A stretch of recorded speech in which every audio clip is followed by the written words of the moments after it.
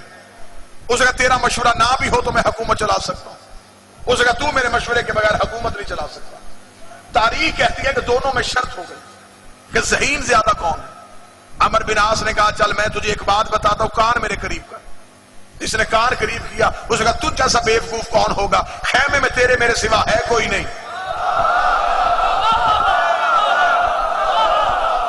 جہاں عقل کے فیصلے ایسے ہوتے ہوں وہاں حجت کا مقابلہ کیسے ہو سکتا؟ آج کے بعد تو قرآن اور سنت پہ عمل کرے۔ قریب بیٹھا ہوا تھا اس کا مشیر، اس نے یزید کے باپ سے کہا اس نے رک، میں نام نہیں لوں گا، میں صرف یزید کا باپ ہی کہوں گا۔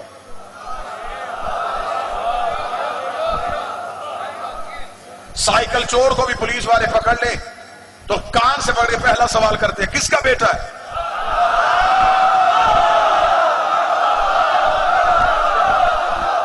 میرا خیال ہے کہ ان کے لیے سب سے بڑی موت ہی یہ ہے جب قیامت والے دن فرشتے کان سے پکڑے پوچھیں گے بتا کس کا بیٹا ہے؟ آج کے بعد تو قرآن اور سنت پہ عمل کرے گا۔ عمر نے کہا ایک شرط تو بھی لکھوا دے، میں ہسٹری آپ کے سامنے پڑھ رہا ہوں۔ اس کا ایک شرط حسن تو نے لکھی، ایک ہم لکھوائیں۔ امام حسن نے مسکرا کر لکھوا، اس کا لکھ شرط کہ صرف قرآن اور سنت پہ عمل نہیں ہوگا، سیرت شیخین پہ بھی عمل ہوگا۔ سیرت شیخین جو پہلی خلافتوں کا دور گزرا تھا ان پہ بھی عمل ہوگا۔ یہ شرط کہنی تھی، امام حسن کے چہرے پہ مسکراہٹ آئی۔ اس نے کہا حسن ہم نے تیری شرط مانی، تو ہماری شرط کیوں نہیں مان رہا؟ امام حسن نے کہا لکھ دوں؟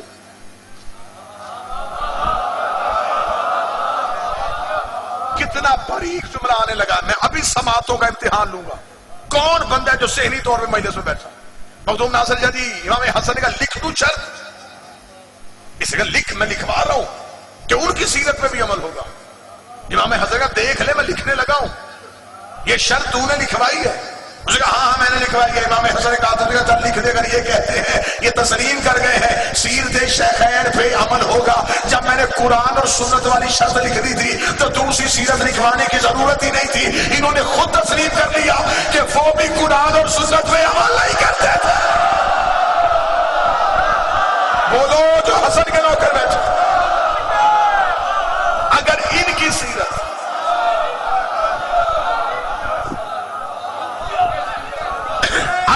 سیرت قرآن اور سنت کے مطابق تھی تو علیحدہ شرط لکھوانے کی ضرورت ہی نہیں تھی۔ حاکم کے چہرے پہ موت کا پسینہ آیا۔ امام حسن نے کہا میری باری ہے، اگلی شرط میں لکھواؤں گا۔ حسن نے کہا پھر اس شرط کے بعد میں کوئی شرط نہیں لکھواؤں گا۔ حاکم نے کہا لکھوا، آخری شرط کون سی لکھوانا چاہتا ہے؟ امام حسن کے چہرے پہ علی والا جلال آیا۔ پھر میں تیسری شرط لکھنے کا تخت تاج چاہیے نا، اٹھاؤ تخت اور تاج، آج کے بعد کوئی کتا منبر میں میرے باب علی کو نہیں پہنچے گا۔ اٹھاؤ لے جاؤ اپنی حکومت، آج کے بعد کوئی بھی میرے باب علی کو نہیں پہنچے۔ نماز جمعہ کے خطبوں میں میرے مالک علی کے خلاف بکواس کی جاتی تھی۔ پچھلے کئی سالوں سے مولوی سڑکوں پہ شور مچا رہے، ناموس صحابہ بل پاس ہونا چاہیے۔ میں انتظار کرتا ہوں یہ پیش کریں۔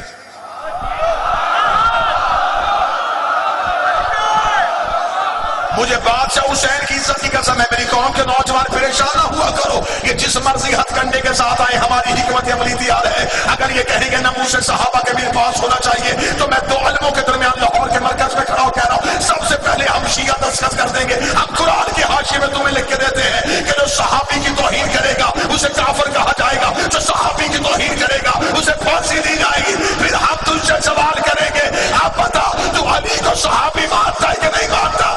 اب جو شام میں علی کا بھونکتا رہا ہے اسے کب پھانسی دو گے؟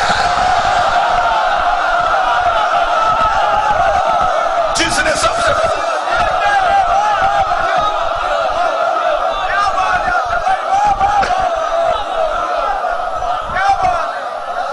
جس نے سب سے پہلے اٹھاؤ یہ تخت، یہ میرے باپ کی عزت کا صدقہ ہے.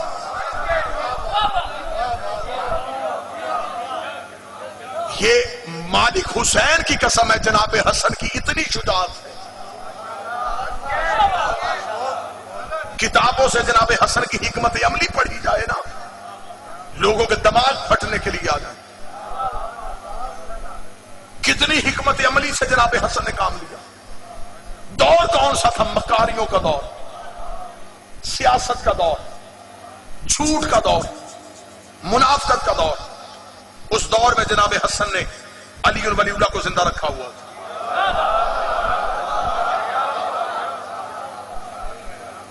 اس نے ایک دفعہ جناب حسن کو اپنے دربار میں بلایا. دربار میں بلا کے اس نے سارے اپنے حواریوں سے کہا آج بلاؤں گا میں حسن کو دعوت پہ، دعوت ہوگی کھانے کی، تم نے کرنی ہے ہمارے آباء و اجداد کی تعریف. 7 بندے بٹھائے اس نے دسترخوان پہ، نام مجھے یاد ہیں،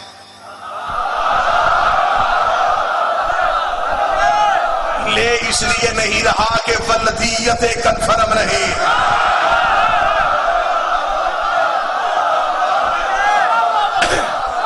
نام تاریخ میں لکھے. 7 بندے دسترخوان میں ملا کے جناب حسن کو بلا لیا. میرا کریم شہنشاہ دربار میں. اس سے پہلے قسمیں دلوائیں لوگوں سے، ایک بھی بندہ جناب حسن کی عزت کے لیے اٹھے گا نہیں. صرف میرے آباء و اجداد کی تعریف کرو گے، جتنا ہو سکے علی کی توہین کرنی، جتنا ہو سکے اہل بیت کی توہین کرنی. امام حسن کا پہلا قدم دربار میں آیا. ایک لمحے کے لیے اپنے آپ کو جگانا، میں تمہیں حسن سنوں. ادھر امام حسن کا پہلا قدم دربار میں آیا. حالت کیا ہے؟ سر پہ رسول والا امامہ، کاندھے پہ ہاشم والی دستار، ذوالفقار حیدری کو نیام میں لیے ہوئے، عبد المطلب کی عبا پہنے ہوئے، انگشتری سلیمان کو ہاتھوں پہ لیے ہوئے. حسن کا پہلا قدم دربار میں آیا. ابھی یہ بندے 7 نہیں اٹھے، یہ حاکم شام اٹھ کے کھڑا ہو گیا. حاکم شام کا اٹھ کے کھڑا ہونا تھا. 7 بندوں نے کہا ہم سے تو نے قسمیں لی تھی کہ تو نے کھڑے نہیں ہونا، اور تو حسن کے احترام میں کھڑا ہو گیا. اسے کا قسم ہے اس خدا کی، جو ہی حسن نے پہلا قدم دربار میں رکھا، حسن کے پیچھے میں نے ایک دیو کو آتے ہوئے دیکھا جس کے ہاتھ میں آگ کا تازیانہ تھا. اس نے میرا کان بڑا اٹھ، حسن کے احترام ہے.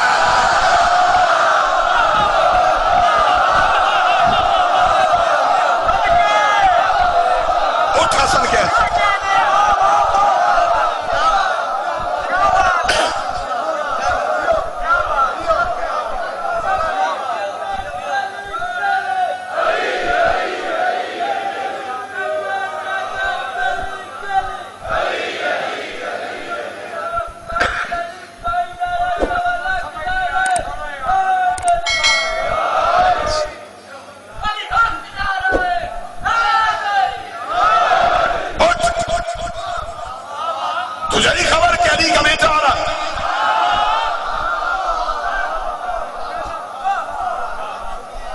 تو خاموش ہو گیا. جناب حسن دسترخوان پہ بیٹھے. 7 بندوں نے اکٹھے ہو کے امیہ کے خاندان کی تعریفیں شروع کر دی. کہنے کا جو تخت پہ بیٹھا اس کے باپ کی یہ عزت تھی، یہ اتنی سلطنت کے مالک ہیں، یہ بڑے امیر قبیلوں کے لوگ ہیں، یہ تو یہ ہیں. جبکہ علی تو کہتے ہیں کہ علی تو کوفہ میں فقیروں کے پاس بیٹھ جاتا ہے، علی تو زمین پہ بیٹھ کے فیصلے کرتا ہے، علی تو گلیوں میں رہتا ہے، علی کی تو آبا پہ پابند لگے ہوئے ہیں. اتنے جملے بار بار توہین علی کے کہہ رہے تھے، اور ساتھ بیٹھے یزید کے باپ کی تعریف میں تعریف تعریف میں تعریف بول بات رہے تھے. 2 علموں کے درمیان کھڑا ہوں. جناب حسن کا خطبہ نہ ہو، پاکستان کا مرضی کا چوک منتخب کر، میں اپنی گردن کا لہو دیتا ہوں. میرے مالک حسن نے سر اٹھایا، سر اٹھا کے ہمارے سامنے اپنے خاندان کی تعریفیں کرنے والوں، میں اپنی ماں فاطمہ سے لے کے حوا تک اور اپنے باب علی سے لے کے آدم تک ایک ایک کا کردار تمہارے سامنے دربار میں پڑھتا ہو.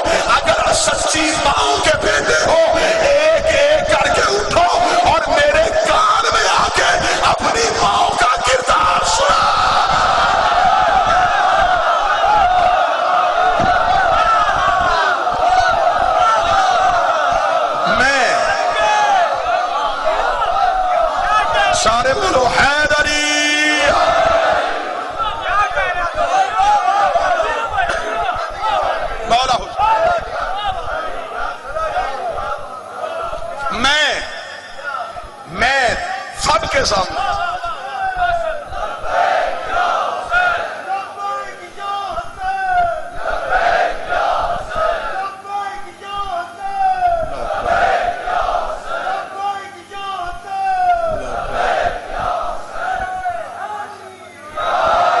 میں دربار میں اونچی آواز میں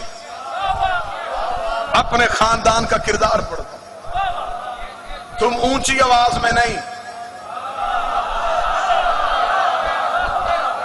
میرے کان میں آ کے اپنی ماں کا کردار سناؤ۔ بادشاہ حسین کی عزت کی قسم ہے، یہ جملے میرے نہیں، جملے میرے شہنشاہ شہزادہ یمن جناب حسن کے تھے۔ کتاب کہتی ہے ابھی جناب حسن یہ جملہ کہا تھا، میں پیچھے سے بدبخت اٹھا اور اس نے مولا امیر المومنین کو گالی دی۔ گالی دینے کا نام تھا حسن کا چہرہ اس کی طرف فرمایا تو نے میرے باپ کو گالی دی ہے، تیرا باپ وہی نہیں جو تجھ سے 2 سال چھوٹا ہے۔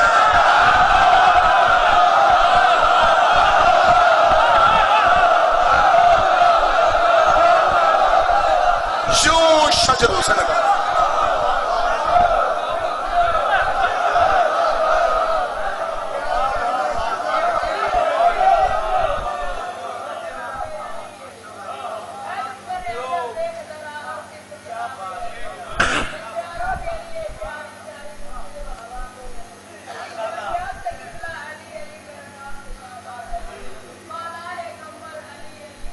مولا بے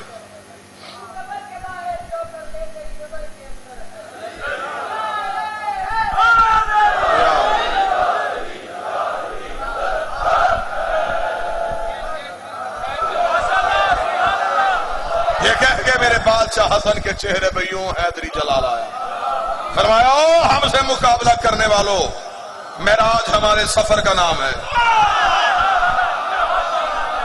میں جناب حسن کا خطبہ پڑھ رہا ہوں، معراج ہمارے سفر کا نام ہے۔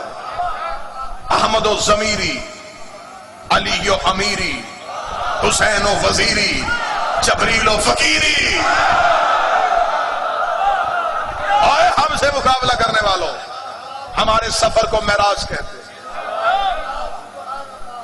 محمد میرے ضمیر کا نام ہے، علی میرے امیر کا نام ہے، حسین میرے وزیر کا نام ہے، جبریل میرے فقیر کا نام ہے۔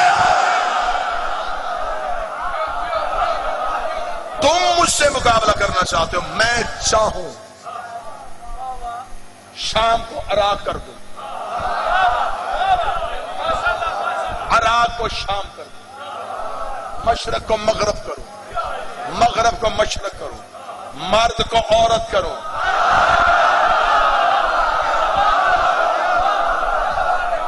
یہ ہے ولایت تکوینی، یہ ہے 14 کے پاس اختیار۔ ہم چاہیں تو مرد کو عورت کریں، ہم چاہیں تو عورت کو مرد کریں۔ ان کا چاہنا کیا ہے وہ بھی میں سمجھا دوں۔ بندے سمجھتے ہیں کہ شاید موجے والے کرتے نا، کہہ دیتے تھے تو اللہ کرم نوازی کر دیتا تھا۔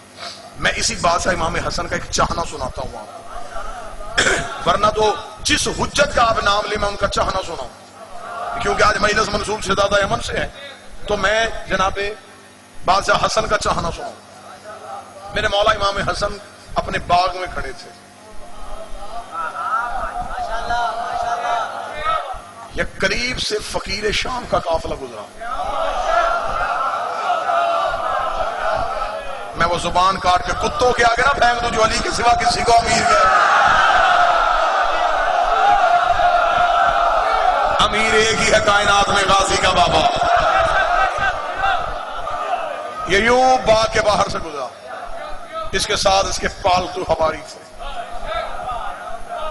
انہوں نے اسے جا کے کہا، انہوں نے کہا وہ باغ کے اندر حسن کھڑا ہے، آ توہین کا پہلو ڈھونڈتے تھے نا، آؤ جناب حسن سے ساتھ جا وہ بات کریں۔ اس نے گھوڑے کو واپس کیا، جناب حسن کھڑے تھے، حسن کے قریب جا کے کہنا کہ حسن سے نواب علی سلونی کا دعویٰ کرتا تھا، تو بھی کرتا ہے؟ سطر سننا جناب حسن کی اور گھر تک نشہ رہے گا۔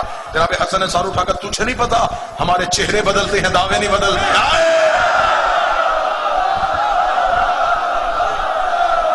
ہمارے ہاں چہرے بدلتے ہیں، دعوے نہیں بدلتے۔ جو پہلا دعویٰ کرے وہی آخری کا دعویٰ۔ اسے کہا تیرا بابا سلونی چاہنا سمجھانے لگا، ان کا چاہنا کیا ہوتا ہے؟ اچھا تیرا بابا علی کہہ دیتا تھا کہ جو مجھ سے پوچھو، تجھ سے بھی جو پوچھے بتا دیتا ہے۔ امام حسن نے کہا پوچھ۔ اب سوال، اور جاہل کے ہاں ایک علت پائی جاتی ہے، جاہل صرف جواب میں جاہل نہیں ہوتا،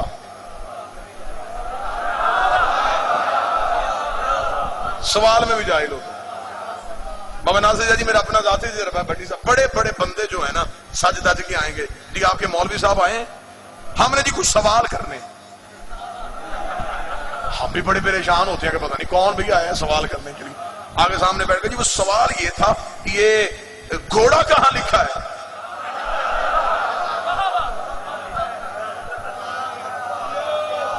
یعنی کہ جاہل کو صرف جواب ہی نہیں سوال کرنا بھی نہیں آتا. اب امام حسن کا پوچھ, اب آپ دیکھیں جس کے سامنے حسن کھڑا ہو کے کہے پوچھ, اس کے پھر علم کا معیار کیا ہوگا. حسن کا پوچھ, اب کوئی اور سوال تو آیا نہیں, کیا پوچھوں اس سے؟ زمین پوچھوں گا یہ بتا دے گا, آسمان کے حصے پوچھوں گا بتا دے گا. دیکھیں گا اچھا یہ اس کھجور میں کتنی کھجوریں لگی ہیں؟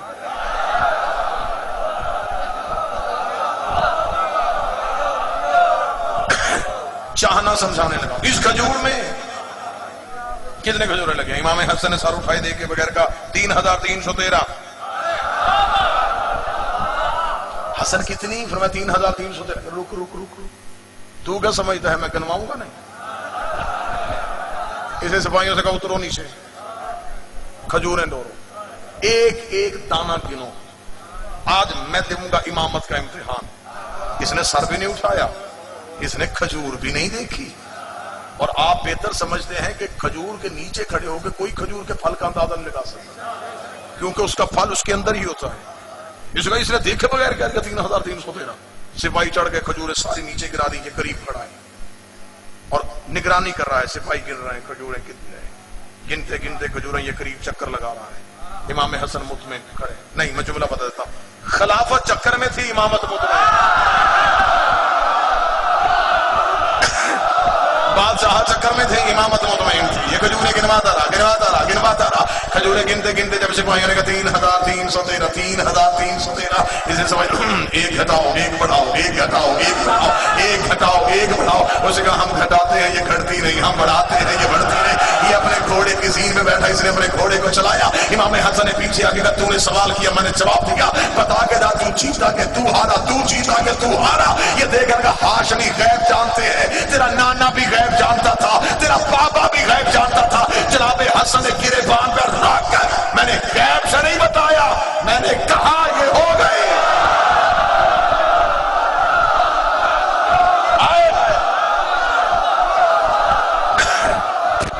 میں نے کہا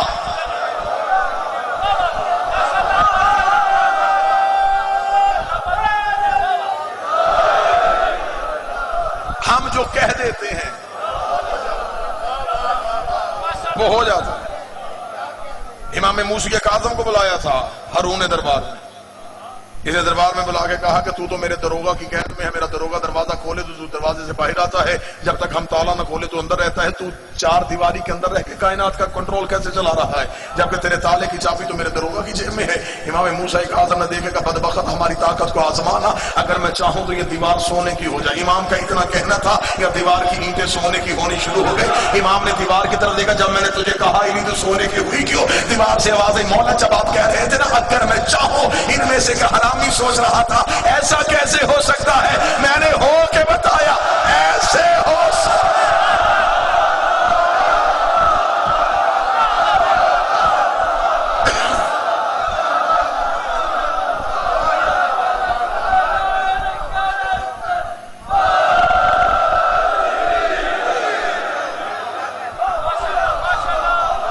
یہ جو چاہیں وہ کر دیں, ان کی چاہت کو کن کہتے ہیں, ان کے لہجے کو کن کہتے ہیں, یہ اختیارات کے مالک ہیں. بندے کہتے ہیں جی کتابوں میں لکھا ہے کہ جناب حسن نے ایک مرد کا عورت کیا تھا, ہم نے دیکھا تو نہیں. تو آج آزما, علی کا جتنا منکر ہوگا ان میں سے کوئی بھی مرد نہیں ہوگا.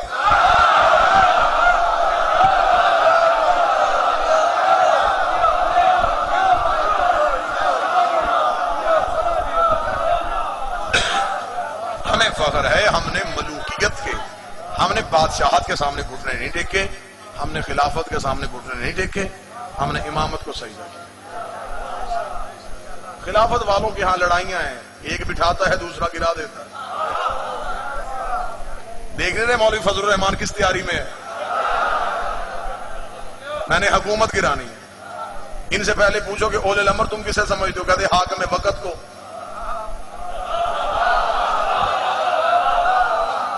تو پھر تو کیسا اولے الامر کا ماننے والا ہے کہ تو اپنا ہی اولے الامر گرانے جا رہا ہے؟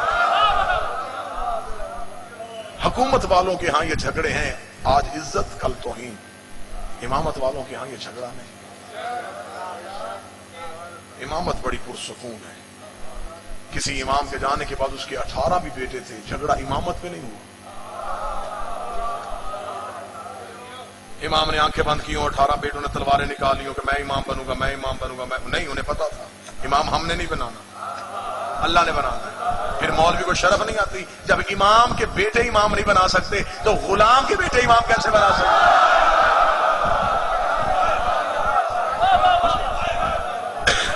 ووٹوں والا امام نہیں ہوتا. زبان میں ووٹوں والا امام نہیں ہوتا. دنیا سمجھ گئی ہوتی تو اس گھر کے جنازے گھروں سے واپس کرنا. سال کی محنت ہے. اللہ بھائی کی زندگی کرے، اللہ اس گلشن کو مہکتا رکھے. جناب ناصر بخاری، جناب برادر ملک زوار، جناب سید ذکی شاہ جی، یہ سارا گلشن ایسے ہی مہکتا رہے. جتنے بھی بیٹھے ہو بڑے خوش قسمت ہو. تم آئے ہو غریب کے جنازے پہ، اور آج جنازوں کے رنگ بھی دو ہوں گے. میں پڑھوں گا بادشاہ کی شہادت کے اختتام پہ ایک جنازہ آئے گا مستورات میں. وہ جنازہ وہ ہے جو بہنوں نے بھیجا تھا.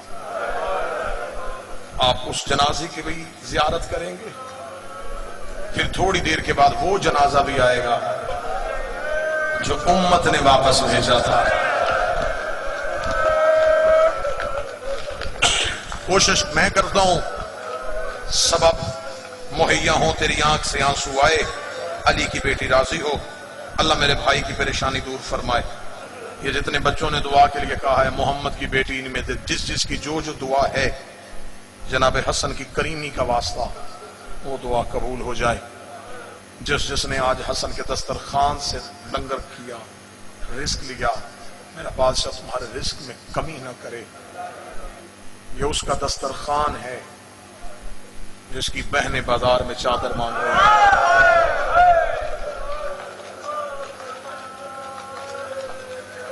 اگلی سطر پہ امتی چپ رہے سید ہائے ضرور کہے.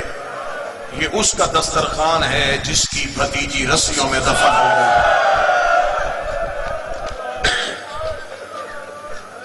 جس کو غسل کے لیے شام والوں نے پانی بھی نہ دیا. کائنات کا شریف ترین امام، کسی کو نہ کچھ کہنے والا، کسی سے نہ کچھ سننے والا. جب زہر ملی ہے نا میرے بادشاہ کو، میرے مالک اٹھے اور سیدھے آئے ہیں قاسم کی ماں کے گھر. مولا نے امام حسن نے آ کر دروازے پہ دستک دی. بی بی فروا نے دروازے پہ آ کر کون؟ حسن کی آواز آئی، فروا دروازہ کھول. بی بی فروا نے دروازہ کھولا تو حالت کیا ہے؟ امامہ کھل کے گلے میں ہے، رنگت چہرے کی زرد ہو چکی ہے، ہاتھ میرے بادشاہ کا جگر پہ ہے، جسم میں میرے بادشاہ کے کفکفی تاری ہے. فروا ہاتھ باندھ کے کہتی ہے، مولا یہ آپ کی حالت کس نے کی؟ حسن رو کہتے میری حالت چھوڑ، میرا قاسم جگہ، مجھے چھوڑ، میرا قاسم جگہ.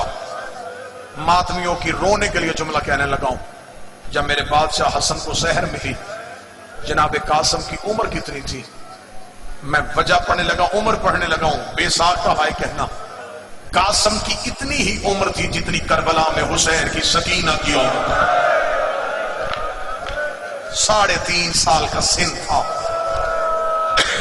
وہ جس کی محرم میں مہندیاں اٹھاتے رہے ہو نا، 3.5 سال کا تھا وہ شہزادہ. جب ماں نے آ کے بستر سے اٹھا کے باپ کے سینے پہ لٹایا، باپ کے سینے پہ قاسم کا آنا تھا، آنکھیں کھول کے کہتا ہے، اماں تو نے مجھے گرم ریت میں کیوں سلا دیا؟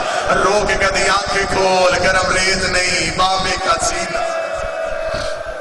اجرکم اللہ، اجرکم اللہ، اجرکم اللہ. اللہ ان آوازوں پہ رحم کرے.